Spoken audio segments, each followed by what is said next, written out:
जय हिंद दोस्तों, नमस्कार। यूपीएससी 9 में आपका बहुत बहुत स्वागत है। दोस्तों, now we are talking about August current affair. ये मिड अगस्त तक का करंट अफेयर है दोस्तों, यानी कि 15 16 अगस्त तक का करंट अफेयर को कवर किया हुआ है इसमें दोस्तों। 1 अगस्त से लेके, हालांकि कुछ टॉपिक ऐसे हैं जुलाई से भी उठाए गए हैं, क्योंकि वहाँ पर बहुत ज़्यादा इंपॉर्टेंट न्यूज है आपके लिए, इंपॉर्टेंट टॉपिक्स हैं वो करंट के, जो आपके एग्जाम्स में बहुत ही ज़्यादा जरूरी है। तो ये अगस्त का, मिड अगस्त तक का करंट अफेयर है, full fledge and with detail explanation के साथ। इसमें दोस्तों एक भी point, most of that point वो कवर किए गए हैं जो आपके एग्जाम्स में आपके लिए बेहतर पोजीशन में खड़ा करेंगे, आपकी अपनी क्रिएटिविटी को, अपनी अपनी आपकी इफिशियंसी को और आपकी अपनी एक्यूरेसी को। सबसे बड़ी बात, उन पॉइंटों को कवर किया गया है दोस्तों जो एग्जाम्स में हिट होते हैं, और जो छूट जाते हैं, जहां पर गलतियां होती हैं, उन्हीं पॉइंट्स को यहाँ पर समराइज किया गया, उन्हीं पॉइंट्स को इसमें ऐड ऑन किया गया। समझ रहे हैं मेरी बात? तो ये बेहतरीन कंटेंट बनाने की हम भरपूर कोशिश कर रहे हैं, दिन ब दिन, डे बाय डे इसको मच बेटर करने की कोशिश कर रहे हैं। सबसे जरूरी बात यही है कि आपके पास एक बेहतर कंटेंट पहुंचना चाहिए दोस्तों। आई होप सो कि ऐसा कंटेंट, इसमें स्टैटिक पार्ट को भी बहुत हद तक कवर करने की कोशिश की जा रही है, जो एग्जाम्स में ओरिएंटेड होता है, एग्जाम से स्पेसिफाइड होता है, एग्जाम्स के लिए वो स्पेसिफिकेशन होता है दोस्तों। ठीक है, वो वाले टॉपिक्स भी जो स्पेसिफाइड है एग्जाम में, उनकी भी बात की जा रही है। तो बेहतरीन करंट अफेयर है। 1 से 15 अगस्त को, जुलाई का थोड़ा बहुत भी है और आगे भी है 16 17 अगस्त तक का, तो थोड़ा ऐड ऑन है। बाकी का एक और वीडियो बनाएंगे, बाद में लास्ट में इसको समराइज कर देंगे दोस्तों। ठीक है, तो देखते रहिए। सबसे जरूरी बात, लाइक शेयर सब्सक्राइब ज्यादा से ज्यादा कीजिए, अपने दोस्तों तक पहुंचाइए, वीडियो को पूरा देखिए, क्योंकि देखो कंटेंट अच्छा जरूर है लेकिन हर जगह नहीं मिलता। समझ रहे हैं? हम आपके लिए बेहतर कोशिश कर रहे हैं, आप एक अपनी कोशिश कीजिए कि ज्यादा से ज्यादा लाइक शेयर सब्सक्राइब कीजिए दोस्तों। ठीक है, चलो स्टार्ट करते हैं इसी कड़ी में। नेक्स्ट आपका क्या है, देखिए। पहला टॉपिक है 29 जुलाई को ग्लोबल टाइगर डे, आपका अंतरराष्ट्रीय बाघ दिवस पूछा गया है, कई बार ये पूछा गया है। तो आपका ग्लोबल टाइगर डे कब मनाएगा? अंतरराष्ट्रीय बाघ दिवस 29 जुलाई को दोस्तों। 29 जुलाई को अंतरराष्ट्रीय बाघ दिवस मनाया जाता है। कुछ मैंने शॉर्ट ट्रिक्स लिखे हैं, जैसे अंत मतलब अंतरराष्ट्रीय, वो मैं आपको बोलते टाइम एक्सप्लेन कर दूंगा।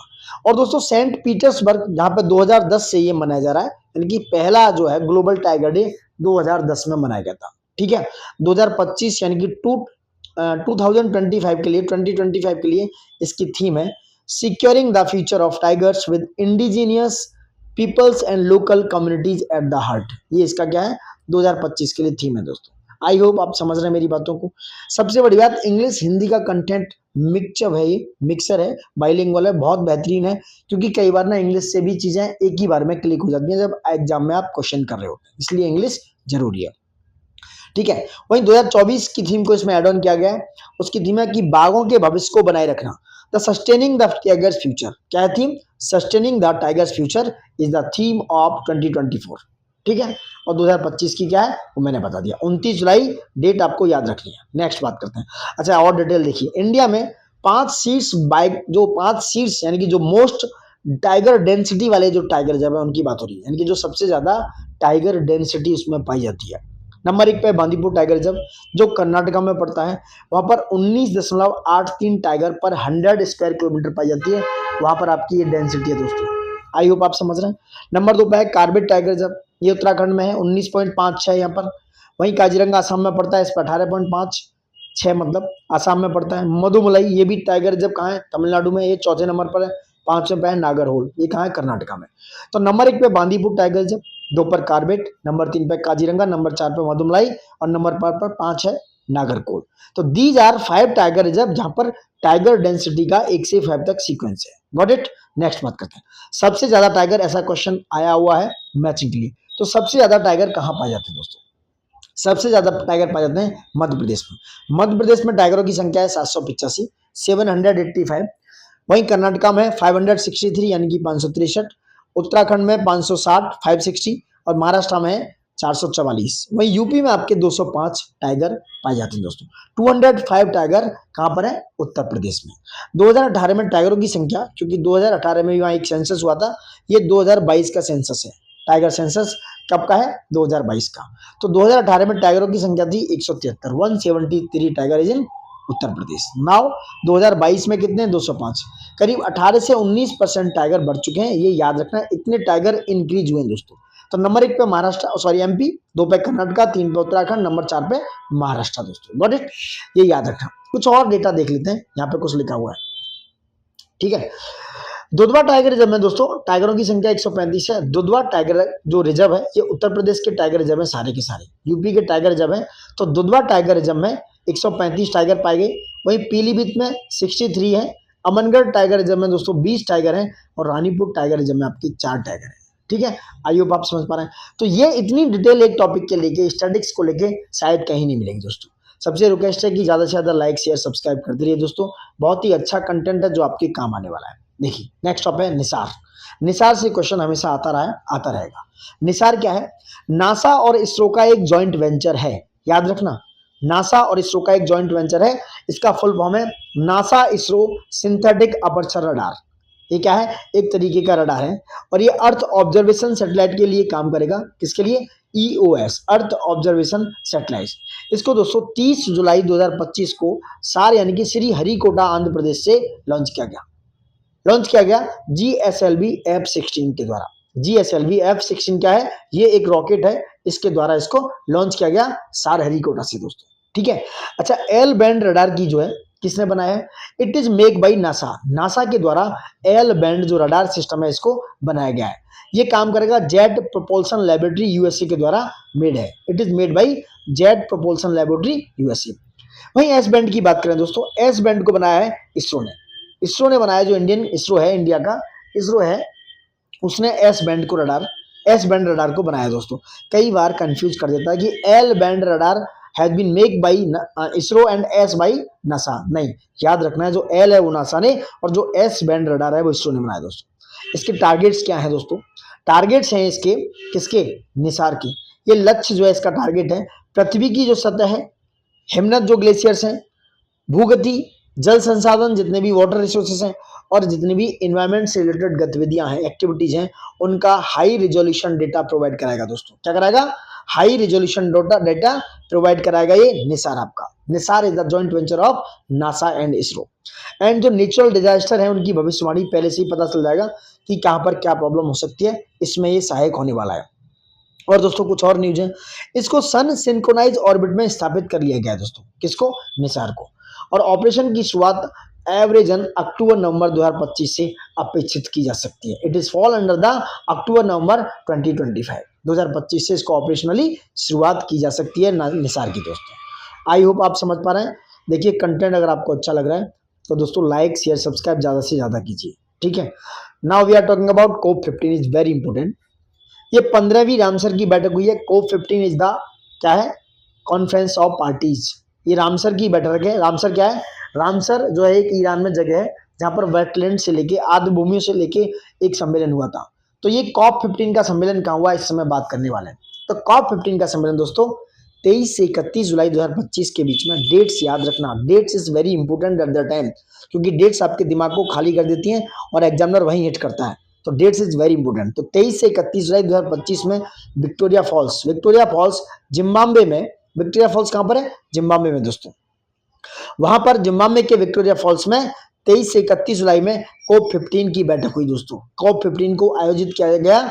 इसमें जितने भी 172 मेंबर्स हैं इन्होंने पार्टिसिपेट किया। जो रामसर वेटलैंड में जितने भी एग्रीमेंट में जितने भी मेंबर्स हैं, दीज आर 172, इन्होंने 172 मेंबर्स इन देशों ने पार्टिसिपेट किया रामसर, किसमें?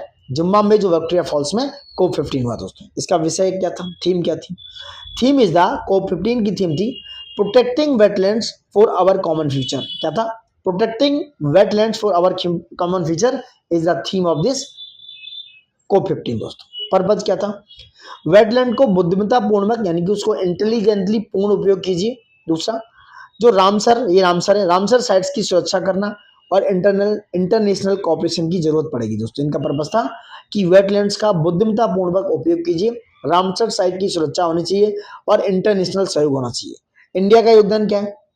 इंडिया का योगदान है 68,827 यानी कि 68,827 जो छोटे वेटलैंड्स हैं उनकी मैपिंग के थ्रू दोस्तों उनका पुनरुद्धार किया जाएगा, उनका मैपिंग के थ्रू, जीआईएस मैपिंग के थ्रू उनका पुनरुद्धार किया जाएगा। 68,827 जितने भी वेटलैंड है, ये इंडिया के योगदान में इंडिया ने अपनी बात कही दोस्तों। ठीक है, नेक्स्ट बात करते हैं, वेरी वेरी इंपॉर्टेंट, क्या है रातड़िया री डेयरी। ये क्या है, रातड़िया री डेयरी जो है ये एक हड़प्पन साइट है दोस्तों, हड़प्पन साइट है। क्या नाम है इसका, इंपोर्टेंट है, रातड़िया री डेयरी। ये थार डेजर्ट में पाया गया पहला हड़प्पन साइट है। कहां पर, थार डेजर्ट में। ये दोस्तों मैच्योर हड़प्पन काल की एक साइट है, 2600 से 1900 बीसी की साइट है। कहां पर पाएगी, जैसलमेर डिस्ट्रिक्ट में। जैसलमेर डिस्ट्रिक्ट में राजस्थान में रातड़िया री डेयरी थार डेजर्ट में पहली साइट है जो मैच्योर हड़प्पन काल की पाई गई है। यह जो स्थल है रातड़िया री डेयरी दोस्तों, यह उत्तरी राजस्थान यानी कि पिलीभंगा और गुजरात के बीच में, कुछ गुजरात के स्थलों के बीच में अपने रिलेशन को दिखाता है, अपने रिलेशंस को दिखाता है कि यहाँ पर क्या था, गुजरात और राजस्थान के बीच में क्या था, कॉपरेशन था। किसका कॉपरेशन था, ट्रेड को लेकर, बिजनेस को लेकर, व्यापार को लेकर। ये सारी चीजें रातड़िया री डेयरी में पाई गई दोस्तों। और ग्रामीण शहरी तकनीकी संकेत मिले यहाँ पर, रूरल अर्बन टेक्नोलॉजिकल संकेत मिले दोस्तों। यहाँ पर बहुत सारी टेराकोटा की मूर्तियां हैं, बहुत सारे यहाँ पर जो क्या नाम है आदान प्रदान को लेके जो स्लेट बनती है वो है। तो बहुत सारी चीजें पर रातड़िया री डेयरी में पाई गई। और ये थार में डेजर्ट में पहला है, जैसलमेर डिस्ट्रिक्ट राजस्थान में दोस्तों। वहीं और बात करते हैं कुछ स्टैटिक पार्ट में, करणपुरा। करणपुरा दोस्तों हनुमानगढ़ डिस्ट्रिक्ट, ये भी राजस्थान में हरियाणा के बॉर्डर पर पड़ता है। ये भी एक अर्ली हड़प्पन साइट है, पूर्व में हड़प्पन साइट है, पूर्व से मैच्योर हड़प्पन साइट है। 3700 से 1900 ईस्वी का इसका टाइम पीरियड है। यहाँ पर भी व्यापारिक संकेत मिले हैं करणपुरा में दोस्तों। और ये एक उपनगरीय यानी कि क्या था, सब अर्बन सेंटर था हड़प्पन साइट का दोस्तों। यहाँ पर 4 निहाल गेंडे की हड्डियां, एक तांबे का दर्पण कहां पर पाया गया, करणपुरा में। गॉट इट, एक तांबे का दर्पण, 4 निहाल गेंडे की हड्डियां और एक तांबे का दर्पण भी करणपुरा में पाया गया दोस्तों। आई होप आप मेरी बात समझ पा रहे हैं, कंटेंट को लेवल देख सकते हैं आप किस लेवल पे है दोस्तों। ठीक है, नेक्स्ट बात करते हैं। अब बात करते हैं tariff war by Donald Trump. ये जो डोनाल्ड ट्रंप है जी, डोनाल्ड ट्रंप, इन्होंने टैरिफ वॉर लगा के तहलका मचाया हुआ है। इन्होंने एक तरीके से पूरा एक मूवमेंट खड़ा कर दिया टैरिफ वॉर को लेके, एक खतरनाक रिवॉल्यूशन क्रिएट कर दिया है। रिवॉल्यूशन क्या कहेंगे, इन्होंने बेवकूफियां वाला काम किया दोस्तों डोनाल्ड ट्रंप ने। जो डेवलपिंग कंट्रीज हैं उनके लिए थोड़ा रियायत देनी चाहिए। डेवलपिंग कंट्रीज कहाँ जाएंगे भाई, तुम इस तरह के, अब खुद तो डेवलप्ड होकर बैठ गए हो, ये डेवलपिंग कंट्रीज क्या करने वाले हैं, इनके बारे में सोचा कभी नहीं। तो टैरिफ वॉर लगाया गया डोनाल्ड ट्रंप पर। हालांकि हम डिबेट में नहीं घुसना चाहते। पहली बार जो है टैरिफ वॉर लगाया 2018 में। जब ये 2018 में ऑलरेडी प्रेसिडेंट एक बार बन चुके हैं, आपको पता होगा। इन्होंने स्टील पर 25% का टैरिफ लगाया, एक्साइज ड्यूटी बढ़ा दी 25%। और एल्युमिनियम, AI नहीं है ये, AL है, एल्युमिनियम पर दोस्तों 10% टैरिफ लगाया था इन्होंने 2018 में। It is the direct tariff by the Trump at the first time in 2018। Second time इन्होंने फिर लगाया 5 जून 2019 को। ट्रंप ने भारत की जो GSP है दोस्तों, उस प्रोग्राम से बाहर कर दिया। जनरलाइज प्रोग्राम था, उस प्रोग्राम से बाहर कर दिया था इस ट्रंप ने 5 जून 2019 को। और उसका इंपैक्ट क्या मिला, करीब 2000 प्रोडक्ट को जब GSP से बाहर कर दिया तो 2000 प्रोडक्ट को USA मार्केट में टैरिफ फ्री पहुंच मिली, यानी कि टैरिफ फ्री उन्हें पहुंचना पड़ा। और ऐसा होने से जब US मार्केट में करीब 2000 प्रोडक्ट आपके पहुंच जाएंगे तो इंडिया का करीब $5.6 बिलियन का निर्यात, जिसका एक्सपोर्ट है, वो प्रभावित हुआ दोस्तों। कितना, $5.6 बिलियन का जो एक्सपोर्ट है, अप्रोक्स डेटा है ये, वो प्रभावित हुआ। समझ रहे हैं आप इस लेवल पे। तो इंडिया को करीब 5.6 बिलियन का नुकसान था दोस्तों। और जो GSP है, it is generalise system of preference होता है, ऐसे बोलते हैं GSP, it is generalise system of preference. 1976 में शुरू किया गया था, एक व्यापारिक यानी कि एक बिजनेस, एक ट्रेड प्रोग्राम है। और जो विकासशील देश हैं, जो जैसे इंडिया है, अफ्रीका है, ठीक है, ऐसे देशों के लिए आयात को बढ़ावा देना यानी कि इंपोर्ट को बढ़ावा देना इसका काम था। और उन्हें अमेरिकी बाजार तक पहुंच देना, बेहतर पहुंच देना, ये काम था इस GSP का। बट ये ट्रंप महानुभाव ने 5 जून 2019 को इंडिया को इस जनरलाइज सिस्टम ऑफ प्रेफरेंस से, that is called GSP programme से बाहर कर दिया। तो करीब करीब इंडिया का करीब 5.6 बिलियन का एक्सपोर्ट इससे प्रभावित हुआ दोस्तों। अब नेक्स्ट बात करते हैं। अभी इन्होंने हाल फिलहाल 30 जुलाई 2025 को, आपने डेट पढ़ा, 30 जुलाई 2025 को अभी रिसेंटली भारतीय इंपोर्ट पर आयात पर 25% टैरिफ लगाया दोस्तों। इन्होंने दोबारा ये प्रशासन में आए कुछ मूर्खों ने दोबारा फिर से राष्ट्रपति बना दिया और 30 जुलाई 2025 को भारतीय इंपोर्ट पर आयात पर इन्होंने 25% टैरिफ लगा दिया दोस्तों। उसके बाद यहाँ भी नहीं रुकते हैं ये, यहाँ पर रोकने का इन्होंने कोई चांस नहीं है, इन्होंने यहाँ पे भी रुकते नहीं है दोस्तों। उसके 6-7 दिन बाद, 5-6-7 दिन बाद 6 अगस्त 2025 को इंडिया पर 25% एडिशनल टैरिफ लगाया इन्होंने दोबारा। यानी कि 30 जुलाई को ये 25% टैरिफ लगा चुके थे। उसके बाद ये रुके नहीं, ये खुश नहीं हुए, इनका मन नहीं भरा। उसके बाद 25% एडिशनल टैरिफ लगाया इन्होंने।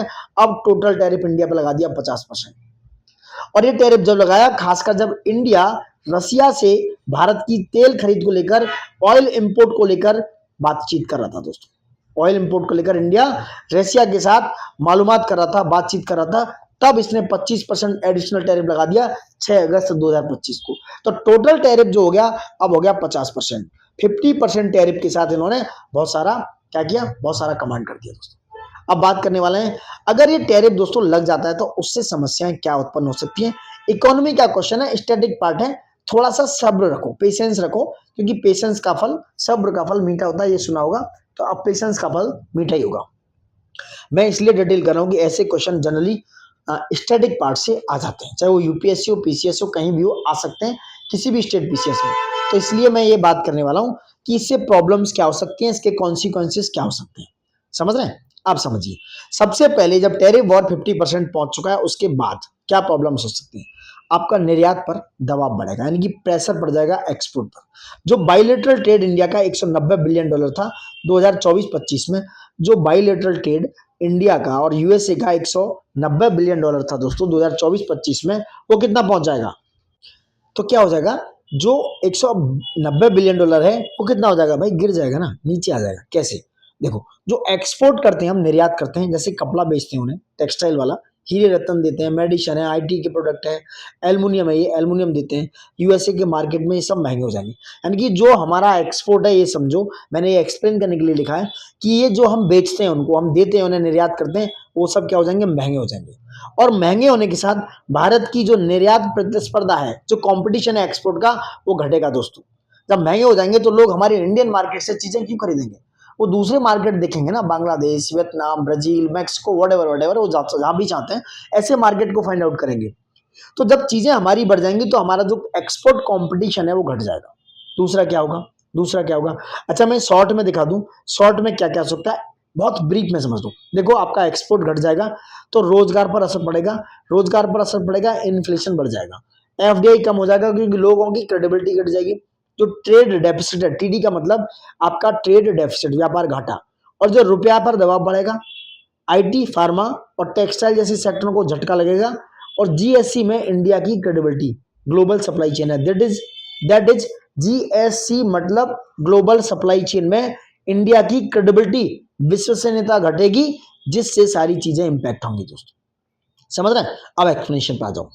रोजगार पर असर पड़ने वाला है, मैंने बात ऊपर की। जब निर्यात घटेगा दोस्तों, आपका एक्सपोर्ट घट जाएगा, तो सभी सेक्टर में रोजगार की जरूरत घटेगी। क्यों? जब निर्यात घटेगा तो डिमांड सप्लाई पे चीजें चलती हैं, डिमांड सप्लाई पे। जब आपकी डिमांड घट जाएगी, डिमांड ही घट जाएगी, तो उसका आप प्रोडक्शन कैसे करोगे, प्रोडक्शन कम होगा, प्रोडक्शन कम होगा तो सेक्टर पे क्या पड़ेगा, तो एम्प्लॉयमेंट कम हो जाएगा। जो टेक्सटाइल सेक्टर है, जो मुझे लगता है एग्रीकल्चर के बाद textile sector is the second highest sector, जो सबसे ज्यादा रोजगार प्रोवाइड कराता है दोस्तों। तो टेक्सटाइल सेक्टर है आपका, जो जेम से लेके ज्वेलरी है, एक्सेट्रा, ये सारे सेक्टर के रोजगार क्या होगा, अनएम्प्लॉयमेंट हो जाएंगे, लोगों को निकाल दिया जाएगा, क्योंकि प्रोडक्शन, निर्यात, ये सब चीजें इट इज इंटरलिंक। दूसरा, एफडीआई में कमी, सॉरी तीसरा, एफडीआई में कमी आएगी दोस्तों। एफडीआई में कमी आएगी, जो इन्वेस्टर हैं, जो इन्वेस्ट करते हैं इंडिया में, वो सोचते हैं कि इंडिया का मार्केट बेहतर है, वो सोचेंगे कि भारत में प्रोडक्शन करना बेकार है, क्योंकि आप अगर भारत में प्रोडक्शन करते हैं और उसे यूएसए भेजते हैं तो वहां पर बहुत ज्यादा प्रॉफिट नहीं होगा, not so much profit provide होगा। तो एफडीआई क्या होगा, शिफ्ट हो जाएगा। क्यों? वो ऐसे देशों में दोस्तों एंट्री करेंगे, ऐसे देश में इन्वेस्ट करेंगे जहां पर उन्हें ज्यादा प्रॉफिट मिले, जहां पर एक्साइज ड्यूटी, यहाँ पर टैरिफ ज्यादा ना लगा हो, जैसे वियतनाम में करेंगे, बांग्लादेश में, मैक्सिमो में। ये मैंने एग्जाम्पल के तौर पर लिए हैं दोस्तों, कहीं भी कर सकते हैं, जहां पर टैरिफ कम लगाया है यूएसए ने, वहां पर वो कहीं भी शिफ्ट कर सकते हैं, जो एफडीआई है। एफडीआई बोले तो फॉरेन डायरेक्ट इन्वेस्टमेंट होता है दोस्तों। नेक्स्ट है, आपका व्यापार घाटा बढ़ेगा, ट्रेड डेफिसिट बढ़ेगा दोस्तों, क्योंकि भारत का जो ट्रेड डेफिसिट है वो ऑलरेडी ज्यादा है, क्योंकि हमारा इंपोर्ट ज्यादा है और एक्सपोर्ट हम कम करते हैं, चीजें खरीदते ज्यादा हैं, बेचते कम है। ऑलरेडी हम घाटे के सौदे के साथ चल रहे थे दोस्तों। लेकिन जब यूएस का निर्यात घट जाएगा, हम अपना निर्यात कम कर देंगे और आयात उतना ही रहेगा, मान लो एज इट इज, मान लो आयात घटेगा, बढ़ेगा भी नहीं, उतना ही रहेगा।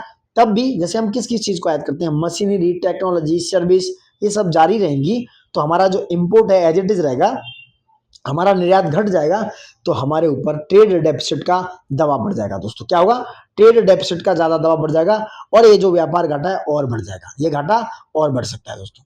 रुपए पर दबाव होगा, ठीक है, रुपया दबाव बनेगा, प्रेशर में आएगा।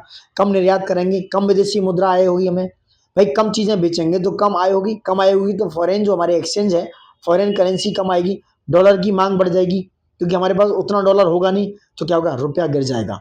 रुपया गिर सकता है, तेल और अन्य आयात महंगे होंगे, यानी कि आपका ऑयल है और भी जो एक्सपोर्ट हम सॉरी इंपोर्ट हम करते हैं वो महंगे हो जाएंगे दोस्तों। उनके महंगे होने से हमारा इन्फ्लेशन रेट बढ़ जाएगा, मतलब महंगाई की दर बढ़ जाएगी, महंगाई बढ़ जाएगी, हमारी महंगाई चरम सीमा पर पहुंच जाएगी दोस्तों। कृषि पर कैसे दबाव होगा, नेक्स्ट फार्मा और आईटी सेक्टर पर प्रभाव देखने को मिल रहा है। आपने देखा होगा कि अभी इस समय एआई वगैरह के आने से बहुत सारी टीसीएस हैं, बहुत सारी जो सॉफ्टवेयर कंपनियां हैं, उन्होंने बहुत सारे एम्प्लॉयों को अनएम्प्लॉयड कर दिया है, ठीक है। इंडिया जो है यूएसए को मसाले, चाय, कॉफी, तिलहन ये निर्यात करता है, ये सब क्या हो जाएंगे, महंगे हो जाएंगे। तो वहां पर लोग महंगी चीजें क्यों खरीदेंगे, जो चीजें सस्ती होंगी, जहां पर टैरिफ कम होगा, उन्हीं को खरीदेंगे। तो दोस्तों ये था ट्रंप और टी से उसका टैरिफ वॉर, ठीक है। पूरी चीजें मैंने समझाई, इट इज इंडियन कॉन्सिक्वेंसेज, ये इंडिया के परसेप्ट में है, इंडिया का परसेप्शन है कि वो ऐसा ऐसा इंडियन के साथ हो सकता है, इंडियन इकोनॉमी में ये प्रॉब्लम आ सकती है, ठीक है। अब आगे बढ़ते हैं, नेक्स्ट क्या है, अब बात करते हैं ये बारबाडोस थ्रेड स्नेक की। ये बारबाडोस दोस्तों एक तो कैरिबियन द्वीप समूह में पड़ता है, ये बारबाडोस एक राज्य है, कंट्री है, कहां पर पड़ता है, कैरिबियन में। दुनिया का सबसे छोटा सांप पाया गया, जिसका नाम है बारबाडोस थ्रेड स्नेक, करीब 10 सेंटीमीटर का है, अप्रोक्स 4 इंच का आप कह सकते हो। नेक्स्ट वेरी इंपोर्टेंट, ये सबसे इंपोर्टेंट न्यूज है, HE जीनत कुरैशी को दोस्तों, ये पहली भारतीय महिला है, it is the first female women जिनको GCC, जिसको गल्फ कॉपरेशन काउंसिल में इंडिया का ट्रेड कमिश्नर अपॉइंट किया गया दोस्तों, याद रखना। GCC में यानी कि गल्फ कॉपरेशन काउंसिल में पहली भारतीय महिला है, क्या नाम है, HE जीनत कुरैशी, जिनको इंडिया का ट्रेड कमिश्नर अपॉइंट किया गया। It is very very important news दोस्तों, ठीक है, याद रखना। नेक्स्ट अजय कुमार भल्ला जी हैं, अजय कुमार भल्ला जी को मणिपुर का राज्यपाल चुना गया, और इन्हें नागालैंड का अतिरिक्त भार भी दिया गया है 15 अगस्त को। नागालैंड और मणिपुर के अगर पूछा जाए तो इसमें गवर्नर कौन है, अजय कुमार भल्ला। वहीं जो कविंदर गुप्ता है, ये लद्दाख के उपराज्यपाल हैं दोस्तों, कौन है, वाइस गवर्नर है, डिप्टी गवर्नर है। प्रोफेसर असीम कुमार घोष, ये हरियाणा के राज्यपाल हैं। पशुपति अशोक गजपति राजू, ये गोवा के राज्यपाल हैं, ठीक है। आप इनको लिख लो, नोट्स बना लो दोस्तों, इज वेरी वेरी इंपोर्टेंट आपके लिए, ठीक है। तो गोवा के राज्यपाल कौन है, पशुपति अशोक गजपति राजू। नेक्स्ट देश का पहला एआई संचालित आंगनबाड़ी केंद्र, इज वेरी इंपोर्टेंट न्यूज दोस्तों। देश का पहला एआई संचालित क्या है, आंगनबाड़ी केंद्र है। और इन आंगनबाड़ी केंद्रों को दोस्तों 40 तक एक्सपेंड किया जाएगा, यानी कि 40 और केंद्रों तक ले जाया जाएगा इन आंगनबाड़ी केंद्रों को, समझ रहे हैं आप। तो ये क्या है, बदमना जो है, बडमना गांव पड़ता है नागपुर डिस्ट्रिक्ट महाराष्ट्र में। ये पहला एआई संचालित आंगनबाड़ी केंद्र है, और इनको 40 आंगनबाड़ी केंद्रों तक एक्सपेंड किया जाएगा। यह पहल मिशन बाल बरारी के अंतर्गत शुरुआत की गई थी इसका इनॉग्रेशन किया महाराष्ट्र के इस समय प्रेजेंट सीएम है देवेंद्र फडणवीस जी ने।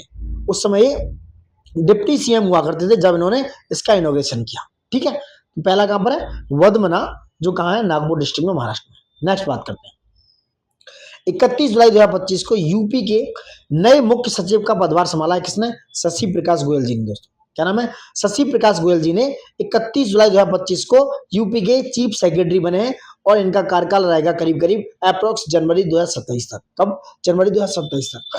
और इन्होंने रिप्लेस किया मनोज कुमार सिंह को, यानी कि पूर्व में कौन थे, रिप्लेस किया इन्होंने मनोज कुमार सिंह को रिप्लेस किया है। नेक्स्ट है, यूपी का पहला निजी railway station, is very important, UP का पहला निजी रेलवे स्टेशन है, प्राइवेट रेलवे स्टेशन है दोस्तों, BBB मॉडल के थ्रू बनाया गया है, गोमती नगर रेलवे स्टेशन। क्या है, गोमती नगर रेलवे स्टेशन पहला निजी रेलवे स्टेशन है जो यूपी का है, और जिसमें क्या है, मॉडर्न जो है प्राइवेट कंपनी और IRJDC, ये क्या है, IRSDC के द्वारा इसको मॉडर्न रेलवे स्टेशन बनाया गया है। प्राइवेट कंपनी इसमें इन्वॉल्व है, और Indian railway station development corporation भी इन्वॉल्व है, that is called IRJDC। BBB model पर इसको बनाया गया Gomti Nagar railway station, it's is very important news. Next है, भारतीय सीनियर पुरुष फुटबॉल टीम के नए कोच चुने गए, इज वेरी इंपोर्टेंट, ये है खालिद जमील। खालिद जमील साहब को 1 अगस्त 2025 को भारतीय सीनियर पुरुष फुटबॉल टीम का नया कोच चुना गया दोस्तों। पिछले 13 सालों में ये पहले भारतीय कोच हैं जिन्हें चुना गया है भारतीय सीनियर पुरुष फुटबॉल टीम का। ठीक है, वहीं बात करें किसके द्वारा चुना गया, AIFF के द्वारा, ऑल इंडिया फुटबॉल फेडरेशन के द्वारा। इसकी स्थापना 23 जून 1937 को हुई थी दोस्तों। इसका हेडक्वार्टर नई दिल्ली में। कहां पर, नई दिल्ली में इनका हेडक्वार्टर है। और इन्होंने किसको रिप्लेस किया है, मार्नो मर्कीज, ये स्वीडन से आई, कहां से, मानलो मर्कीज स्वीडन से थे। मानलो मर्कीज को रिप्लेस किया है दोस्तों किसने, खालिद जमील ने। और फीफा की स्थापना 1948 में हुई थी, याद रखना। नेक्स्ट है फिडे मेला शतरंज विश्व कप। फिडे मेला शतरंज विश्व कप कब एस्टेब्लिश किया गया, कब हुआ दोस्तों, कहां हुआ, तो फिडे मेला विश्व कप शतरंज का बटुमी, कहां पर, जॉर्जिया में। कहां पर हुआ, जॉर्जिया में, बटुमी जॉर्जिया में हुआ दोस्तों। कौन सा, फिडे मेला शतरंज विश्व कप। ठीक है, और यहाँ पर विनर कौन रहा, दिव्या देशमुख जो 19 साल की हैं, उन्होंने दोस्तों क्या जीता, यहाँ का शतरंज महिला विश्व कप खिताब जीता। दिव्या देशमुख ने 19 साल की हैं, इन्होंने फिडे महिला शतरंज विश्व कप का खिताब जीत गया है जो बुटमी जॉर्जिया में हुआ था। रनर अप कौन थी वहां पर, कोनेरी हम्पू को हराकर। कोनेरी हम्पू भी इंडिया से हैं। कोनेरी हम्पू को हराकर दिव्या देशमुख 19 साल की हैं, इन्होंने फिडे महिला शतरंज विश्व कप का खिताब जीत लिया है। थर्ड नंबर पे कौन था, थर्ड नंबर पे थी तान जोंगई, चाइना से। क्या नाम है इनका, तान जोंगई, जो चाइना से है, तीसरे नंबर पे है। जीएम मतलब ग्रैंड मास्टर का खिताब जीतने वाली दिव्या देशमुख दोस्तों चौथी महिला बन चुकी हैं जिन्होंने ग्रैंड मास्टर का खिताब जीता है। चौथी कौन सी है, दिव्या देशमुख। पहली थी कोनेरी हम्पू जिन्होंने फर्स्ट ग्रैंड मास्टर का खिताब जीता। उसके बाद आर प्रज्ञानंद वैशाली यानी कि आर वैशाली, उसके तीसरे हैं हरिका द्रोणवल्ली दोस्तों। पहली कोनेरी कोनेरू हम्पी, दूसरी आर वैशाली, तीसरी हरिका द्रोणवल्ली और चौथी है दिव्या देशमुख जिन्होंने फिडे महिला शतरंज विश्व कप हाल में जीता है जो बुटमी जॉर्जिया में हुआ था। ये चौथी महिला बन चुकी है। नेक्स्ट है 29वां एशियाई युवा टेबल टेनिस चैंपियनशिप 2024 की बात हो रही है। कौन सा, 29वां एशियाई युवा टेबल चैंपियनशिप की बात हो रही है। ये ह्यूमो एरेना में हुआ। ह्यूमो एरेना एक जगह है ताशकंद में। कहां पर, उज्बेकिस्तान की राजधानी है ताशकंद। वहां पर एक जगह है ह्यूमो एरेना जहां पर 29वां एशियाई युवा टेबल टेनिस चैंपियनशिप हुआ। आप जान सकते हो कि ताशकंद में हुआ, ऐसा भी लिख सकते हो कि ताशकंद ही पूछेगा। लेकिन अगर डीप में चला जाए तो हिमोज एरिना ताशकंद में एक जगह है उज्बेकिस्तान में जहां 29वां एशियाई युवा टेबल चैंपियनशिप हुआ। स्वर्ण किसने जीता, दिव्यांशी भौमिक ने दोस्तों। दिव्यांशी भौमिक ने वहां पर गोल्ड जीता। रजत किसने, बॉयज की टीम ने रजत पदक जीता दोस्तों। अंडर 15 कैटेगरी में 36 वर्षों के बाद पहला स्वर्ण पदक जीतने वाली कौन है, ये दिव्यांशी भौमिक बनी है दोस्तों। ठीक है, दिव्यांशी भौमिक। नेक्स्ट बात करते हैं 71वां राष्ट्र फिल्म पुरस्कार, बहुत इंपोर्टेंट है। 71वां राष्ट्र फिल्म पुरस्कार की बात हो रही है और 2023 में जो प्रमाणित फिल्में थी उनके लिए ये पुरस्कार दिया गया। 71 नंबर का, याद रखना, कंफ्यूज नहीं होना है। 1 अगस्त 2025 को न्यू दिल्ली में नेशनल मीडिया सेंटर में ये सारे जितने भी पुरस्कार हैं इनको डिक्लेयर किया गया। कहां पर, national media centre, it is situated in the new Delhi. ठीक है, नेक्स्ट बात करते हैं दोस्तों। नेक्स्ट क्या है, आप नेक्स्ट समझिए।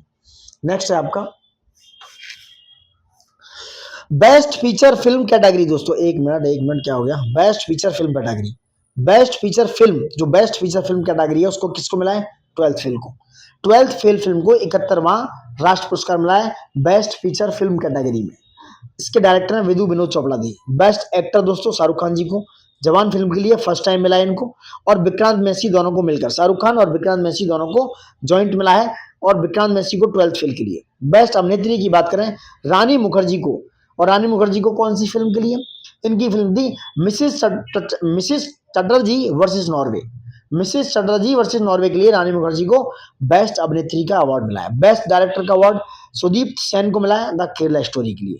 ठीक है, सबसे उत्कृष्ट फिल्म, हिंदी फिल्म दोस्तों, कटहल। कटहल इज जैक फ्रूट मिस्ट्री, सबसे उत्कृष्ट, सबसे एक्सीलेंट हिंदी फिल्म है दोस्तों। सबसे पॉपुलर फिल्म का खिताब रॉकी और रानी की प्रेम कहानी को मिला है। राष्ट्रीय सामाजिक व पर्यावरणीय महत्व की सर्वश्रेष्ठ फिल्म दोस्तों, ये है सैम बहादुर।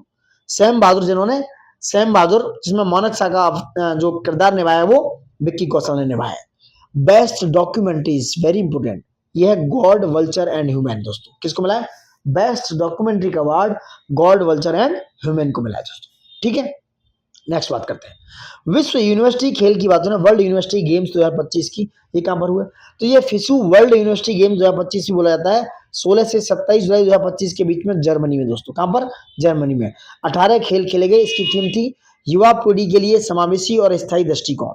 ठीक है, पदक तालिका की बात करें दोस्तों, तो पदक तालिका में जापान नंबर 1 पे 34 गोल्ड के साथ, नंबर 2 पे चाइना 30 गोल्ड के साथ, नंबर 3 पे यूएसए 28 गोल्ड के साथ। इंडिया का रैंक 20 था इस सीरीज में दोस्तों। इंडिया को 12 पदक मिले, जिसमें 2 गोल्ड, 5 ब्रॉन्ज और 5 सिल्वर थे, यानी कि 2 गोल्ड थे, 5 सिल्वर थे और 5 उसके ब्रॉन्ज थे। टोटल 12 पदक के साथ इस पदक तालिका में इंडिया का रैंक था 20। पहले पे जापान, दूसरे पे चीन और तीसरे पर यूएसए दोस्तों। ठीक है, विश्व यूनिवर्सिटी खेल 2025 में। अब बात करते हैं अंतर्राष्ट्रीय बुकर पुरस्कार की, जो 2022 के लिए दिया गया है। गीतांजलि श्री की, किसको? अंतर्राष्ट्रीय बुकर पुरस्कार 2025 का पुरस्कार है दोस्तों। ये किसको दिया गया? गीतांजलि श्री। ठीक है, उनकी है टॉम ऑफ द सैंड, एक बुक है, हिंदी राइटर है, टॉम ऑफ द सैंड के लिए दिया गया है। इनकी है रेत समाधि के लिए। किसको? रेत समाधि, यानी कि Tom of the sand English है, रेत समाधि इसको हिंदी में बोलेंगे।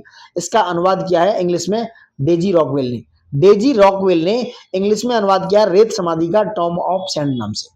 ठीक है, गीतांजलि श्री मैनपुरी उत्तर प्रदेश की रहने वाली है, वहां से बिलोंग करती हैं। ठीक है, इनको दोनों अवार्ड मिले हैं। गीतांजलि श्री को अंतर्राष्ट्रीय बुकर पुरस्कार और पेन ट्रांसलेट अवार्ड 2025 भी प्रोवाइड किया गया। और एक किसके लिए मिला है? कभी यहाँ हाथी रहते थे, इसके लिए दिया गया है। ये एक क्या है? वन एलिफेंट लाइव्ड हेयर के लिए pen translates award Geetanjali Shree को दिया गया है, और इसकी भी अनुवादक कौन है? Daisy Rockwell. नेक्स्ट बात करते हैं, very important, best magic creator award 2025, ये स्वानी शाह को दिया गया है। Swani Shah is belongs from Rajasthan दोस्तों। ठीक है, और इस अवार्ड को, जो बेस्ट मैजिक क्रिएटर अवार्ड है, इसको ऑस्कर ऑफ मैजिशियन कहते हैं। ये फर्स्ट महिला है जिनको ये अवार्ड मिला है, स्वानी शाह, जो राजस्थान से। Federation international des societies magics के द्वारा, जो टोरिनो इटली में हुआ, उसके द्वारा Oscar of magician, that is called best magic creator award, is got to Swani Shah, जो राजस्थान से। ठीक है, नेक्स्ट बात करते हैं, ओरेसिंक क्या है? ओरेसिंक मिसाइल है दोस्तों, ओरेसिंक मिसाइल, जिसको RS-26 ओरेसिंक भी बोला जाता है, इसको हेजल ट्री भी बोला जाता है। इसकी गति है मैक 10, ये रसिया की मिसाइल है। ये रसिया के द्वारा डेवलप किया गया मिसाइल है।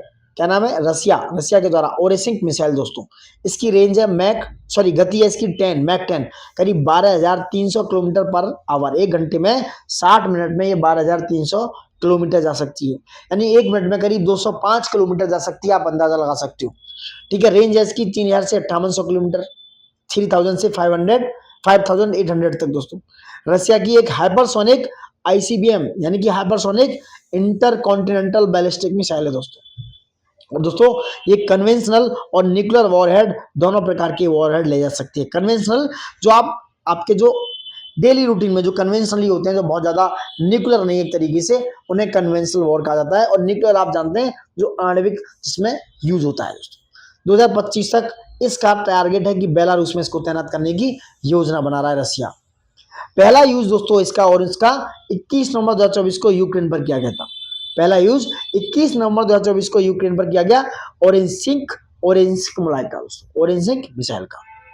नेक्स्ट बात करते हैं, इज वेरी इंपोर्टेंट, मछली उत्पादन, फिश प्रोडक्शन की बात हो रही है। फिश प्रोडक्शन में दोस्तों ओवरऑल इंडिया का रैंक है 2nd। फर्स्ट पर क्या है? चाइना। एक्वाकल्चर में फर्स्ट पर चाइना है, इंडिया का रैंक है 2nd। इंडिया दोस्तों 7.5 से 8% वर्ल्ड की जितनी भी फिशरीज प्रोडक्शन है उसका महत्व रखता है, यानी कि इंडिया 7.5% से 8% तक इंडिया सपोर्ट करता है। इंडिया के पास इतना फिश प्रोडक्शन है। वहीं इनलैंड मत्स्य उत्पादन की बात करें, इंडिया का रैंक कितना है? 1। इनलैंड फिशरीज प्रोडक्शन में इंडिया फर्स्ट रैंक पर। वहीं झींगा उत्पादन में और निर्यात में, यानी कि प्रोडक्शन और एक्सपोर्ट में इंडिया का रैंक फर्स्ट है। किसमें? झींगा उत्पादन। वहीं 2013-14 की तुलना करें दोस्तों, तो 2024-25 में इंक्रीज हुआ है 103%। मत्स्य उत्पादन कितना इंक्रीज हुआ है? 103% इंक्रीज हो गया है, जो 2013-14 की तुलना में।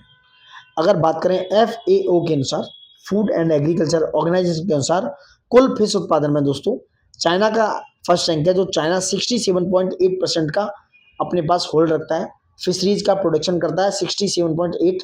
नंबर 2 पे इंडोनेशिया, में कुल फिश प्रोडक्शन की बात कर रहा हूँ। नंबर 2 पे इंडोनेशिया, नंबर 3 पे इंडिया, जिसकी है 10.9% दोस्तों। ये एक्वाकल्चर वाली फिश है, जिसमें इंडिया का रैंक 2nd है। नेक्स्ट बात करते हैं, भारत का पहला मेक इन इंडिया हाइड्रोजन संयंत्र कहां पर बना है?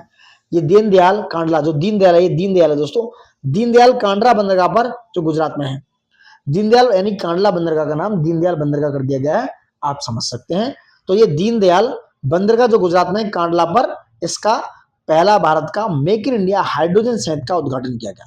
ये 1 मेगावाट का है फिलहाल, इसको 10 मेगावाट तक बढ़ाया जा सकता है, एक्सपेंड किया जा सकता है। किसके द्वारा इसको कार्यान्वयन किया जाता है? Implemented by the Deendayal port authority के द्वारा। इनॉग्रेशन किसने किया? सर्बानंद सोनोवाल, जो क्या है कैबिनेट मिनिस्टर है साहब, कैबिनेट मिनिस्टर है।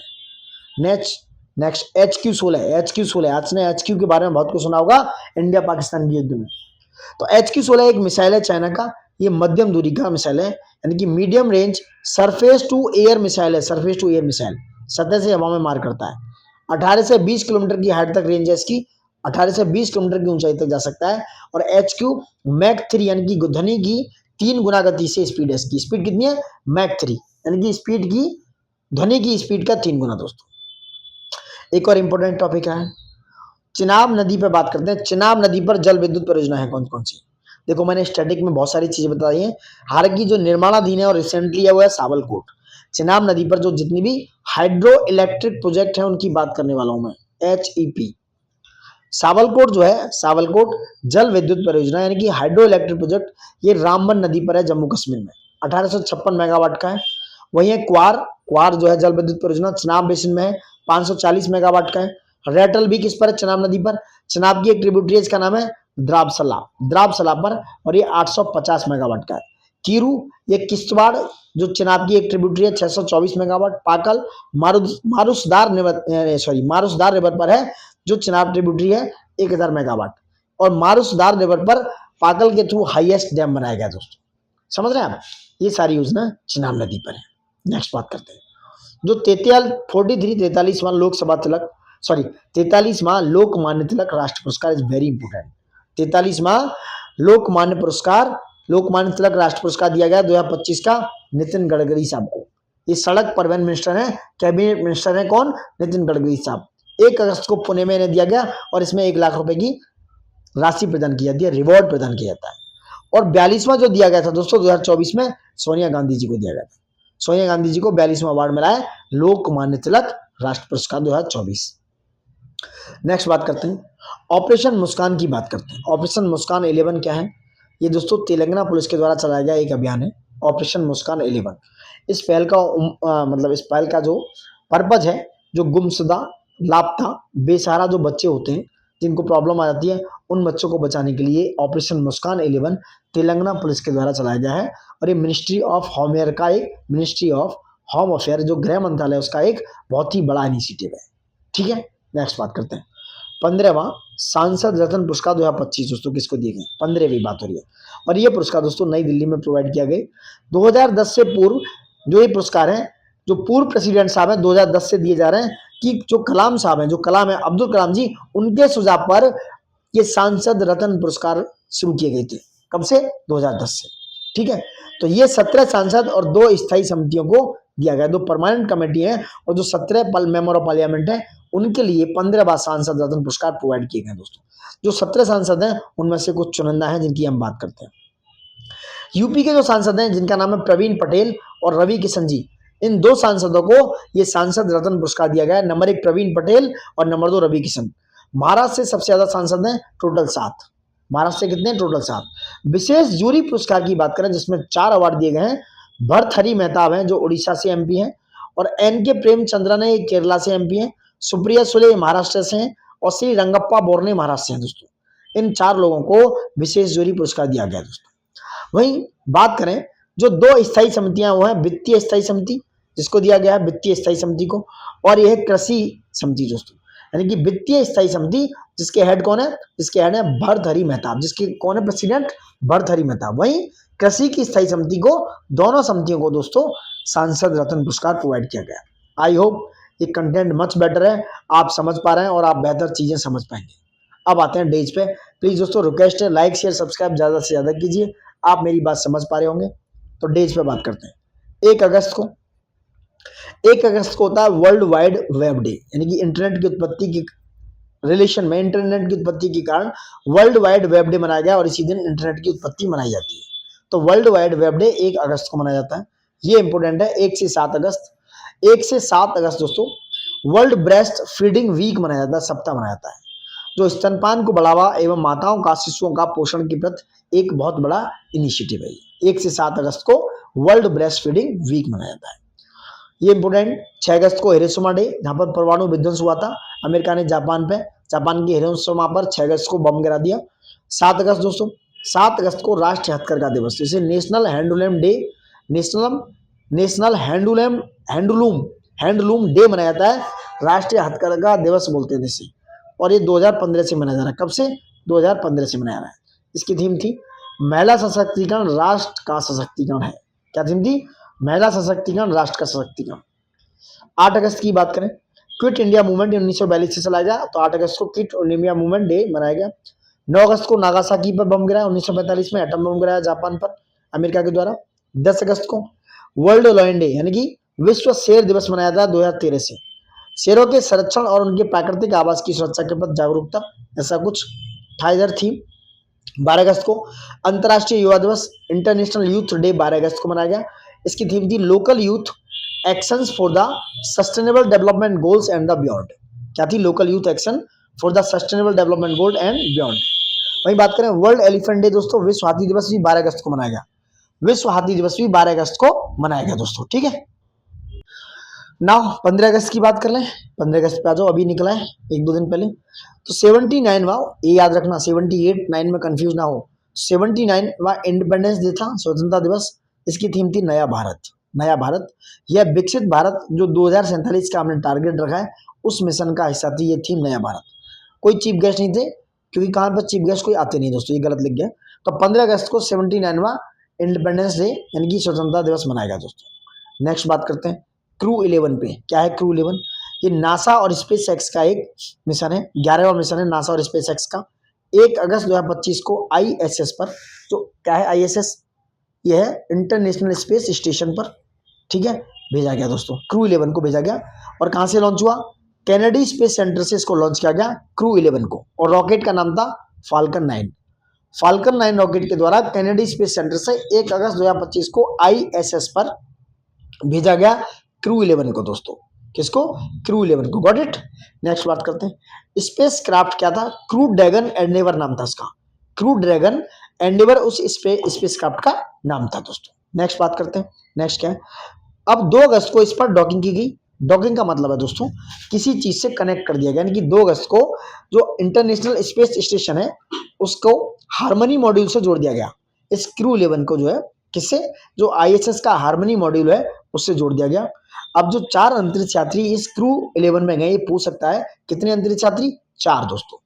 4 अंतरिक्ष यात्री जो क्रू 11 से गए हुए हैं, कौन कौन से, उनकी बात कर लेते हैं। नंबर 1 है जीना कार्डमैन। जीना कार्डमैन USA से हैं और इस मिशन की कमांडर थी दोस्तों। वही माइक फिंके की बात करते हैं, ठीक है, ये हो गए जीना कॉर्डमैन दोस्तों, जो USA के हैं, कमांडर हैं, ये इस मिशन के कमांडर हैं। दूसरे हैं माइक फिंके, जो नासा के पायलट हैं।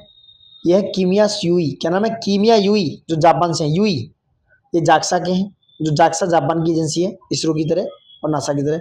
ओलेग प्लाटोनोव, ओलेग प्लाटोनोव दोस्तों रसिया से हैं, और ये रॉसकोमोस है। रॉसकोमोस क्या है? रॉसकोमोस इसरो और नासा की तरह रसिया की एजेंसी है, ठीक है। अब आते हैं India electric mobility index, that is called IEMI। ये इंडिया का इलेक्ट्रिक मोबिलिटी इंडेक्स है, नीति आयोग के द्वारा जारी किया गया। 16 संकेत यानी कि इंडिकेटर्स और 3 श्रेणियों में ये बेस्ड है। न्यू दिल्ली में इसको लॉन्च किया गया इलेक्ट्रिक व्हीकल्स को लेकर दोस्तों, ठीक है। नेक्स्ट है नीलगिरी तार। क्या है नीलगिरी तार? इसकी गणना की गई है दोस्तों। नीलगिरी तार एक सेंसस किया गया है इसका, केरल और तमिलनाडु के द्वारा नीलगिरी तार की जनगणना की गई। तो टोटल 2668 यानी कि 2668 नीलगिरी तार पाए गए दोस्तों। सबसे ज्यादा केरल में 1365 यानी कि 1365 तार, नीलगिरी तार केरल में पाए गए, और 1303 यानी कि 1303 कहां पर? तमिलनाडु में।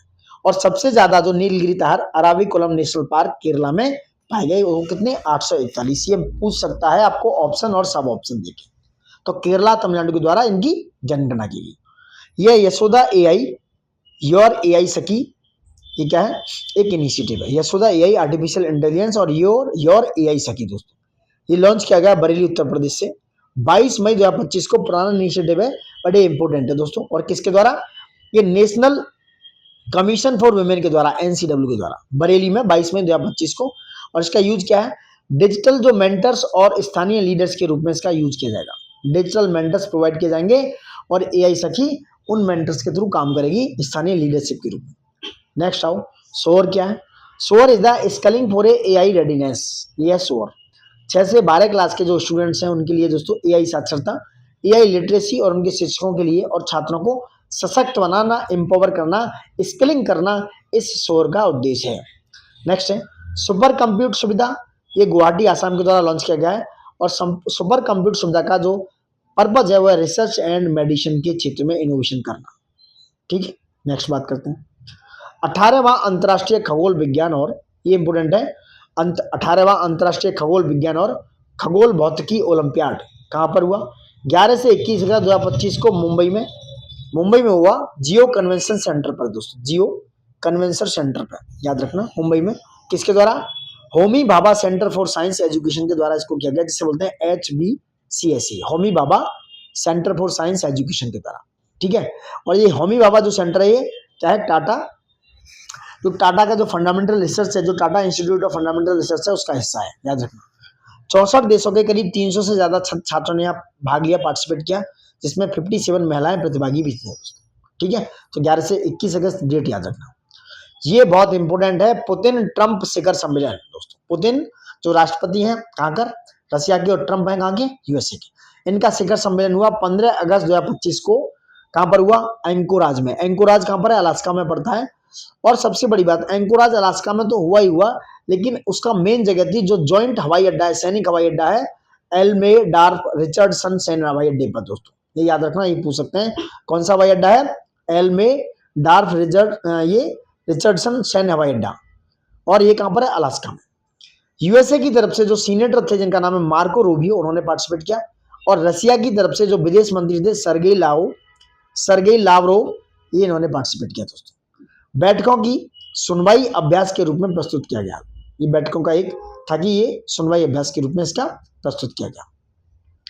नेक्स्ट है ऑस्ट्रेलिया ने दोस्तों 11 अगस्त 2025 को, किसने? ऑस्ट्रेलिया ने 80वें सत्र यानी कि UNGA, United nation general assembly की बात हो रही है, 80वें सत्र यानी कि UNGA में स्वतंत्र राज्य घोषित करने की घोषणा कर दिया फलस्तीन को। कि भैया जो सितंबर 2025 में 80वां सत्र होगा UNGA का, उसमें ऑस्ट्रेलिया ने पहले से ही घोषणा कर दी है कि भैया वो फलस्तीन को स्वतंत्र राज्य की मान्यता दे देगा। ये ऑस्ट्रेलिया ने किया, ऐसे क्वेश्चन बनते हैं, आते रहेंगे। अब ये स्वतंत्र राज्य की जो मान्यता है वो किसको मिली है? फलस्तीन को। 80वें सत्र के जो हेड कौन है? जर्मनी की एनालोना बेयरबॉक। और जर्मनी की कौन है ये? जर्मनी की एनालोना बेयरबॉक जो है कौन है? पूर्व विदेश मंत्री हैं, जो 2021 से 25 तक रही हैं। इतनी डिटेल कहीं भी, इससे बेहतर कंटेंट कहीं नहीं मिलेगा दोस्तों, मेरा दावा है। तो जरूरी ये है कि लाइक, शेयर और दोस्तों तक दबा के शेयर करो और सब्सक्राइब करो वीडियो। कम से कम इसमें 1000 से प्लस और 2000 से ज्यादा कम से कम व्यूज आने चाहिए यार, इतना तो कर सकते हो आप लोग हमारे लिए। चलिए बैक टू द पॉइंट। तो 80वें सत्र की जो यूएनजे की हेड है वो है एनालोना बेयरबॉक। ये एक्स विदेश मंत्री हैं, यानी कि पूर्व विदेश मंत्री हैं, 2021 से 25 तक रही हैं जर्मनी की दोस्तों। अब यही एक और क्वेश्चन आया था कि 79 में यूएनजी के यानी कि यूनाइटेड नेशन जनरल असेंबली के हेड कौन थे, चीफ कौन थे, प्रेसिडेंट कौन थे? ये थे फिलिमोन योंग। फिलिमोन योंग दोस्तों कैमरून से थे। ये क्वेश्चन डायरेक्ट एग्जाम में, स्टेट पीसीएस के एग्जाम में आया हुआ है। नेक्स्ट आ जाओ, खेलो इंडिया जल खेल महोत्सव 2025 is very very important. Khelo India जल खेल महोत्सव कहां पर हुआ? ये एक वाटर स्पोर्ट्स फेस्टिवल है दोस्तों, पहला संस्करण था, इंपोर्टेंट है, डल झील श्रीनगर में दोस्तों।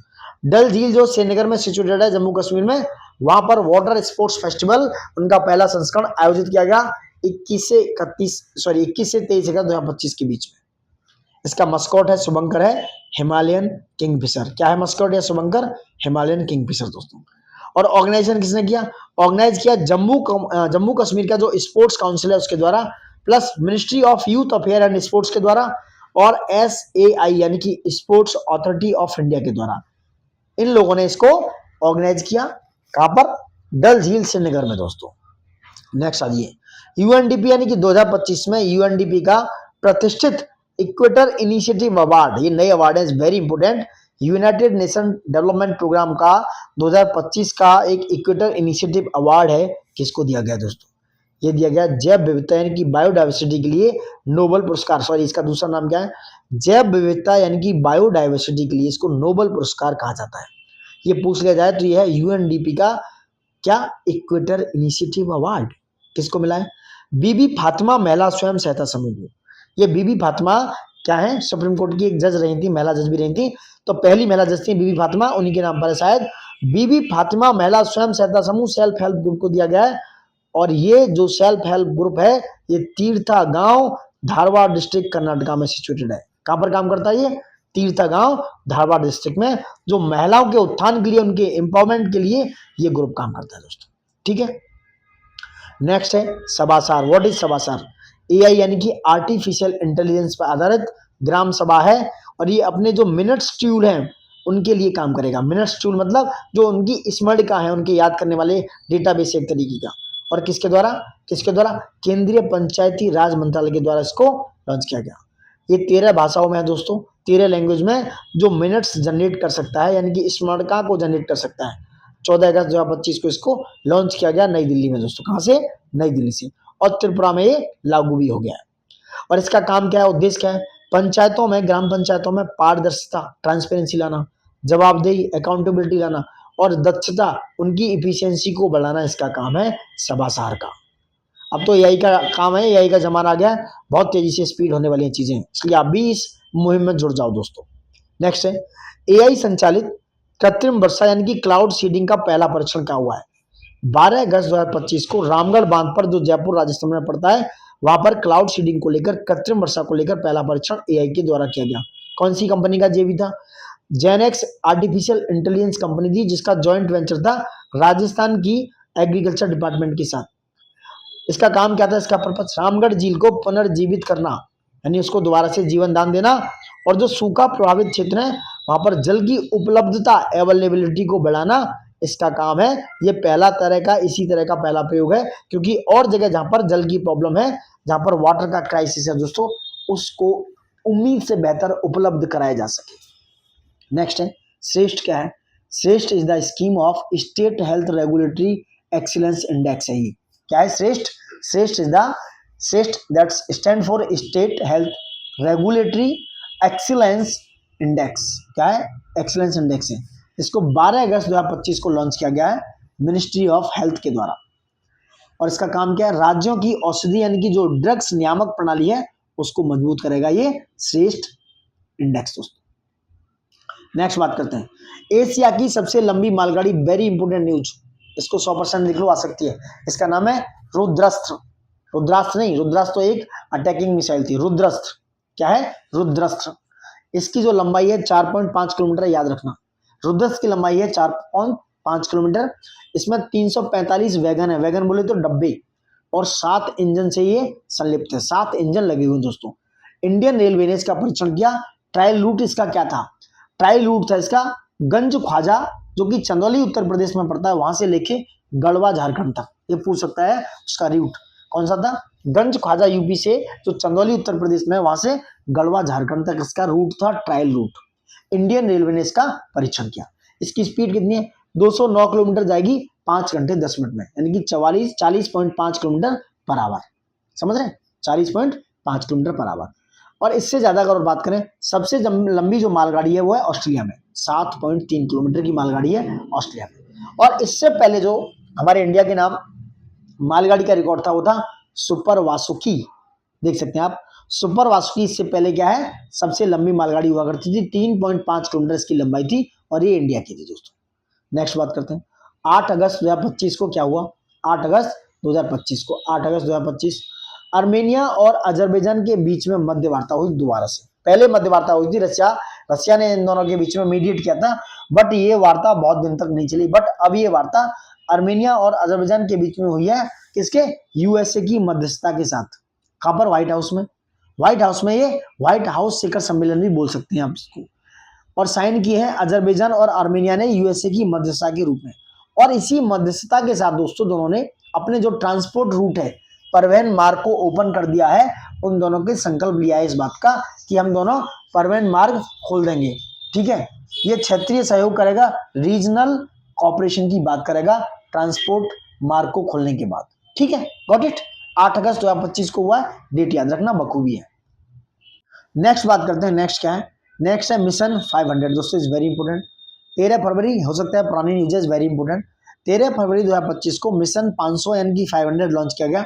यूएसए और इंडिया का ज्वाइंट मिशन है, एमओयू एक तरीके का। इनका जो द्विपक्षीय संबंध है वो बहुत बेहतर बनाना है, यानी कि इनका जो बाइलेटरल ट्रेड है वो बहुत बेहतर करना है। 2030 तक इंडिया और यूएसए का बाइलेटरल ट्रेड 500 बिलियन डॉलर का, sorry 500 billion dollar bilateral trade करने का, उस तक पहुंचाने का टारगेट रखा गया था फरवरी में। अब तो भाई लेकिन आपने ट्रंप ने टैरिफ लगा दिया, ट्रंप वो टैरिफ, ट्रंप का नाम टी से ट्रंप हटा के टैरिफ कर दो भाई, टैरिफ डोनाल्ड, टैरिफ डोनाल्ड रख दो इनका नाम, ठीक है। तो इन्होंने क्या किया था, फरवरी में एक यूएसए इंडिया के बीच में बाइलेटरल रिलेशन हुआ, एमओयू साइन हुआ कि भाई 500 बिलियन डॉलर पहुंचाना है 2030 तक। अब देखिए क्या होने वाला है। नेक्स्ट है एमएस स्वामीनाथन अवार्ड दिया गया फूड एंड पीस के लिए, यानी कि खाद्य और शांति के लिए, इंपोर्टेंट है। खाद्य एवं शांति के लिए वैश्विक एमएस स्वामीनाथन पुरस्कार दिया गया मोदी जी को। जो मोदी जी हैं इंडिया के पीएम साहब, उनको दिया गया ये M S Swaminathan award for food and peace. 7 अगस्त को प्रोवाइड हुआ, किसके द्वारा, कहां पर आयोजित हुआ, ICAR Indian council agriculture research Pusa में, दिल्ली में ये आयोजित हुआ और यहीं पर यह अवार्ड दिया गया। और किसके उपलक्ष्य में, ये एमएस स्वामीनाथन साहब की 100वीं जयंती पर ये अवार्ड मोदी जी को प्रोवाइड किया गया, ठीक है, मोदी जी को प्रोवाइड किया। और प्रथम प्राप्तकर्ता कौन है, कौन है प्रथम प्राप्तकर्ता, ये सॉरी मोदी जी के द्वारा दिया गया, सॉरी गाइस, सॉरी। तो मोदी जी के द्वारा ये जो खाद्य एवं शांति के लिए वैश्विक एमएस स्वामीनाथन पुरस्कार है, ये दिल्ली में आयोजित हुआ और ये मोदी जी के द्वारा ये पुरस्कार प्रोवाइड किया गया। और पहले प्राप्तकर्ता है डॉक्टर एडेमिला एडेनले, क्या नाम है इनका, डॉक्टर एडेमोला एडेनले। और ये कहां से, नाइजीरिया के साइंटिस्ट हैं, ये वैज्ञानिक हैं नाइजीरिया के, कृषि एंड एग्रीकल्चर एंड बायो के क्षेत्र में काम करते हैं। Very very important doctor Ademola Adenle दोस्तों, ठीक है। किसके लिए दिया गया, इन्होंने भूख और कुपोषण, माल न्यूट्रिशन को कम करने के लिए कृषि और खाद्य सुरक्षा में इनोवेशन किया है। इन्होंने डॉक्टर एडेमोला एडेनले दोस्तों, जो नाइजीरिया के साइंटिस्ट हैं, जगह का याद रखना। और इसकी थीम थी evergreen revolution the pathway to bio happiness, याद रखना, evergreen revolution the pathway to bio happiness. ये मेरिट योजना की बात करते हैं। मेरिट योजना है क्या है, multi disciplinary education and research improvement in technical education. ये बहुत बेहतरीन योजना है, करीब 7.5 लाख छात्रों तक इसकी पहुंच है अप्रोक्स। 4200 करोड़ रुपए का इसमें इन्वेस्टमेंट है, एक्सपेंडिचर है। फाइनेंशियल असिस्टेंस प्रोवाइड होगी इसको, जिसमें से 2100 करोड़ रुपए यानी कि 50% वर्ल्ड बैंक प्रोवाइड कराएगा। यह दोस्तों क्या, इसका पर्पज क्या है, यह टेक्निकल एजुकेशन यानी कि तकनीकी शिक्षा में जो गुणवत्ता है, यानी कि उसकी क्वालिटी, समावेशिता और उसके शासन गवर्नेंस में सुधार करेगी दोस्तों। और इस योजना की, मेरिट योजना की अवधि है 2025 से लेकर 2029-30 तक, 2025-26 से 2029-30 तक। वहीं बात करते हैं प्रगति योजना की। प्रगति योजना दोस्तों, प्रगति योजना है providing assistance for girls advancement in technical education initiative. याद रखना, प्रगति योजना it stand for providing assistance for girls advancement in technical education initiative. इसका टारगेट है दोस्तों लड़कियों यानी कि गर्ल्स को टेक्निकल एजुकेशन सहायता प्रदान करना, लैंगिक समानता को इंक्रीज करना, लैंगिक समानता यानी कि जो जेंडर इक्वलिटी है उसको बढ़ाना। इसमें जो फाइनेंशियल असिस्टेंस होगा उसमें 30,000 रुपए या तो एक बार में, या ट्यूशन फीस होगी इसकी 2,000 रुपए मंथ के हिसाब से 10 महीने के लिए। और ये उन लोगों के लिए प्रोवाइड हो जाएगी जिनकी आय इनकम 6 लाख रुपए पर सालाना से कम है दोस्तों, इनकी जो फैमिली की आय है 6 लाख रुपए पर ईयर से कम है। नेक्स्ट बात करते हैं क्या है, प्रयास स्कीम। प्रयास स्कीम की बात करते हैं। व्हाट इज प्रयास scheme, you know very well. इसका टारगेट है प्रयास स्कीम का 9 से 11, जो 9 से 11वीं के छात्रों के लिए उनके अनुसंधान यानी कि रिसर्च के लिए, उनके इनोवेशन को बढ़ावा देने के लिए इस प्रयास स्कीम का उद्घाटन किया गया, इनोग्रेशन किया गया। इसका पर्पज है स्टेम, स्टेम बोले तो science, technology, engineering, arts and the mathematics में बढ़ावा देना। मैथमेटिक्स मतलब एम ए बीच में दी, एस से पहले TIC यानी कि मैथमेटिक्स, इसको बढ़ावा देना इस प्रयास स्कीम का क्या है, उद्देश्य दोस्तों, टारगेट है। अब आते हैं थोड़ा स्पोर्ट्स के मामले पे। विश्व खेल 2025, वर्ल्ड कप, वर्ल्ड गेम्स 2025 दोस्तों क्या है, वर्ल्ड गेम्स 2025 क्या है, कहां पर हुए, चेंगदू चाइना में। वर्ल्ड के जो गेम है वर्ल्ड गेम्स कहां पर हुए, चेंगदू चाइना में हुए। यहां पर सबसे बड़ी न्यूज है दोस्तों, याद रखना, चेंगदू चाइना में हुए। नम्रता बत्रा के द्वारा जो 52 किलोग्राम में वुशु खेलती हैं उनको रजत पदक दिया गया है। कहां पर रजत पदक जीता है, सिल्वर मेडल जीत चुकी है ये नम्रता बत्रा। कहां पर, चेंगदू चाइना में वर्ल्ड गेम्स 2025 में रजत पदक जीत चुकी है। 52 किलोग्राम में वुशु खेलती है नम्रता बत्रा, और भारत के लिए पहला पदक था, पहला वर्ल्ड गेम्स पदक था दोस्तों, ठीक है। नम्रता बत्रा इसलिए बहुत इंपोर्टेंट नाम हो गया। और फाइनल में मैनग्यूम चेन से 2-0 से हारने के बाद इन्हें सिल्वर मिला और मैनग्यूम चेन ने गोल्ड जीता। वहीं फिलीपींस की किरजान फेथ कोलाडे, क्या नाम है इनका, किरजान फेथ कोलाडे को 2-0 से हराकर फाइनल में जगह बनाई नम्रता बत्रा ने दोस्तों, और सिल्वर अपने नाम कर लिया। नेक्स्ट बात करते हैं, 17वीं वर्ल्ड वुशु चैंपियनशिप 2025 का आयोजन कहां होगा। 31 अगस्त से 7 सितंबर 2025 के बीच में ब्रासीलिया ब्राजील में होगा। कहां पर, ब्राजील में, ब्रासीलिया में। इसका आयोजक कौन है, इसका आयोजक है IWUF यानी कि इंटरनेशनल वुशु फेडरेशन, ठीक है। इसमें ताओलू एंड सांडा को भी इंक्लूड किया गया, यानी कि ताओलू और सांडा दोनों को वुशु में इंक्रीज किया गया है। यानी कि ताओलू एंड सांडा क्या है, दोनों जो है दोस्तों एक श्रेणी मुकाबले हैं जो वुशु के हैं, ठीक है। ये वर्ड अगर आ जाए इसलिए लिख दिया है तो आपको प्रॉब्लम ना हो।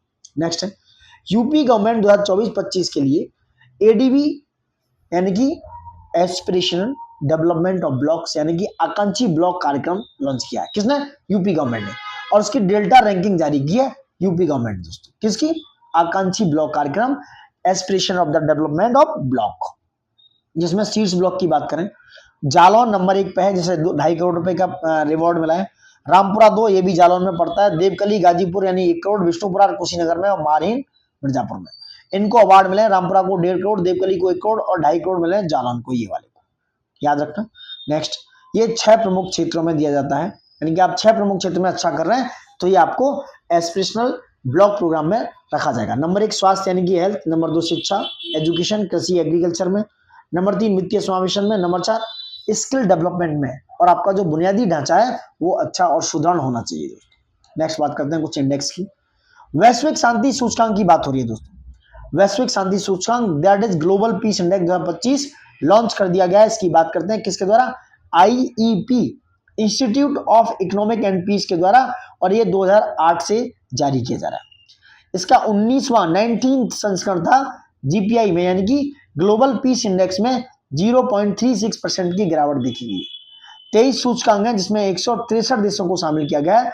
नंबर 1 पे है दोस्तों आइसलैंड, नंबर 2 पे है आपका आयरलैंड, नंबर 3 पे न्यूजीलैंड, याद रखना आइसलैंड, आयरलैंड, न्यूजीलैंड, यानी कि IIN ऐसे करके याद रखो।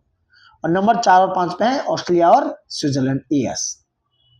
सबसे 162वीं रैंक पे यूक्रेन, और सबसे लास्ट रैंक रखी गई है रशिया की। फर्स्ट टाइम रशिया और यूक्रेन को 163 और 62वें नंबर पे देखा गया। इंडिया का रैंक है 115 163 देशों में। इंडिया 2025 में स्कोर है इंडिया का 2.229, याद रखना 2.229 इंडिया का स्कोर है। स्कोर पूछे जा रहे हैं, 115वीं रैंक है इंडिया का। 2024 में इंडिया का रैंक था 116, यानी कि कुछ बेहतर रैंक हुआ इस बार। पश्चिमी और मध्य यूरोप सबसे शांत क्षेत्र है इस इंडेक्स के अकॉर्डिंग। नेक्स्ट बात करते हैं ग्लोबल लिवेबिलिटी इंडेक्स 2025 EIU के द्वारा, यानी कि इकोनॉमिक इंटेलिजेंस यूनिट के द्वारा जारी किया जाता है। शीर्ष शहरों की बात करता हूं, नंबर 1 पे कोपेनहेगन डेनमार्क का, नंबर 2 पे वियना ऑस्ट्रिया, नंबर 3 पे ज्यूरिख स्विट्जरलैंड का, नंबर 4 पे मेलबर्न ऑस्ट्रेलिया का, नंबर 5 पे जेनेवा स्विट्जरलैंड का। ये पांच दोस्तों सिटी हैं जो अलग अलग देश से हैं। इनको ग्लोबल लिवेबिलिटी इंडेक्स में 1 2 3 4 5 रैंक रखी गई है। इंडिया का रैंक में मुंबई और न्यू दिल्ली को 141वें रैंक पर रखा गया। मुंबई और न्यू दिल्ली दोनों को एक साथ रैंक दी गई। सबसे लास्ट में देखो तो सबसे लास्ट में 173वें नंबर पर दमिश्क जो सीरिया का एक शहर है। त्रिपोली है दोस्तों 172 पे लीबिया का कैपिटल है। ढाका बांग्लादेश का है कैपिटल, और 170 पे कराची पाकिस्तान का कैपिटल, नहीं इस्लामाबाद है कैपिटल।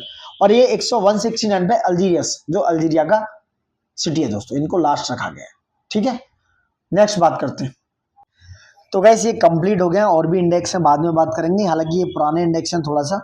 अभी ये आपका कंप्लीट हो गया है अगस्त का जो जितना भी करंट अफेयर है 1 अगस्त से 15 अगस्त तक, करीब 15-16 अगस्त, थोड़ा और भी आगे तक हमने कंप्लीट किया है। ठीक है, आई होप आपको ये वीडियो बहुत अच्छा लगा होगा। बहुत ही अच्छा कंटेंट बनाने की हमने भरपूर कोशिश की है। पॉइंट टू पॉइंट हमने कवर किया है, एक भी पॉइंट ऐसा नहीं है जो छोड़ दिया है। बहुत सारे पॉइंट्स को विद स्टैटिक पार्ट कंप्लीट करने की पूरी कोशिश की है। तो सबसे एक ही रिक्वेस्ट है, ज़्यादा से ज़्यादा लाइक, शेयर और सब्सक्राइब करिए वीडियो को, और ज़्यादा से ज़्यादा देखिए दोस्तों, जिससे आपको अपना कंटेंट मिले। ठीक है, और हमारा भी थोड़ा मोरल अप होता रहे, जो हम इस कोशिश कर रहे हैं बनाने की, जिससे आपको ये कंटेंट बेहतर लगे और आप तक एक अच्छे कंटेंट की करंट की रिक्वायरमेंट होती है वो आपको बहुत अच्छे तरीके से आप तक पहुंच जाए दोस्तों। ठीक है, तो यही यहाँ तक समाप्ति करते हैं, और देखिएगा वीडियो, लाइक कीजिए, दिए शेयर सब्सक्राइब, बार बार क्या बोलना, आप कर ही सकते हैं, आप समझदार हैं। और देखने के लिए धन्यवाद, thank you for watching it, and जय हिंद दोस्तों।